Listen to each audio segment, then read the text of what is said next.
यहां पे अगर मैं 12th साइंस का जो बच्चा है उसका टाइम टेबल की बात करूं तो आपका 10 फरवरी से एग्जाम शुरू होने वाला है। 10 तारीख को इंग्लिश का पेपर है, अगेन कंटिन्यू में 11 तारीख को हिंदी का पेपर है और उसके बाद 12 तारीख को मराठी का पेपर है। तो जो बच्चे का हिंदी होगा वो 11 तारीख को देगा, ठीक है पेपर, जो बच्चे का मराठी होगा वो 12 तारीख को देगा। ठीक है, समझ में आ गया, दोनों में से कोई एक ही होगा आप लोग का। ठीक है, उसके बाद सीधा आ जाता है 16 तारीख का, मतलब हमारा जो मेन पेपर है वो यहां से शुरू हो रहा है साइंस स्ट्रीम के बच्चों का। यहां पे ध्यान से सुनो कि आपका फिजिक्स का पेपर 16 फरवरी को है।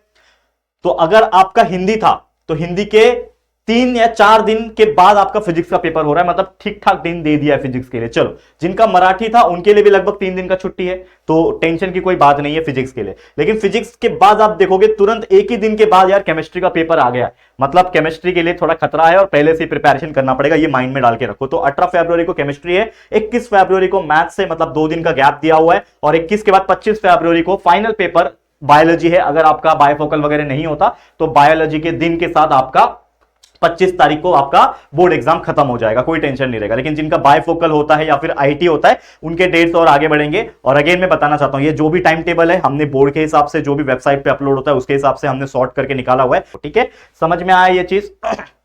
ओके, अब कॉमर्स के बच्चों का अगर देख लोगे तो 12th कॉमर्स का अगेन 10 तारीख को इंग्लिश है, 11 को हिंदी है और 12 को मराठी है। मतलब जो लैंग्वेज होते हैं साइंस एंड कॉमर्स का सेम दिन होते हैं और सेम टाइप के पेपर होते हैं, तो ये आपको तो सेम ही है। लेकिन मेन पेपर यहां से शुरू हो रहा है कॉमर्स के बच्चों का। 14 तारीख को ओसीएम का पेपर है, ठीक है, देख पा रहे हो।